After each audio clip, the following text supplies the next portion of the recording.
Braziliya axır ki uzun müddətli arzusuna qovuşdu. Xatırlayırsınızsa bir neçə il öncə Braziliya Pep Guardiolanı, son 2 ildə isə Carlo Ancelottini baş məşqçi kimi görmək istəyirdi. Əlbəttə ki, bu təsadüfi deyil. Tarixində heç vaxt Avropalı məşqçi olmayan Braziliyalılar son 5 dünya çempionatında play-offda qarşılaşdığı ilk Avropa yığmasından məğlubiyyətə uğrayıb mübarizəsini dayandırırdı.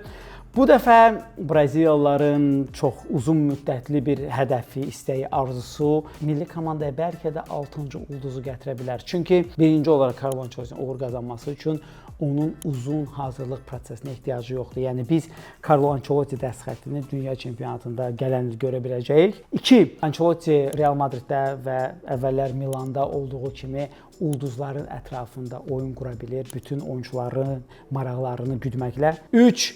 Burada artıq Neymar kimi bütün sistemin, bütün komandanın özünə adaptasiya olmasını tələb edən oyunçu yoxdur. Və nəhayət burada Perez yoxdur. Xatırlayaq ki, keçən mövsümün yekun nəticəsinə görə Çempionlar Liqasını və çempionatı qalib gəlmiş Ancelotti Madrid rəhbərliyindən mərkəz müdafiəçisi istəsə də Madrid səviyyəsində mərkəz müdafiəçisi yoxdur deyib ona imtina vermişlər və nəticəsində gördük bu mövsüm.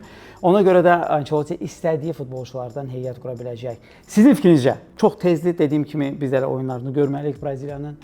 İndidən Braziliyanın 2026-nın bir nömrəli favorit saymaq olarmı?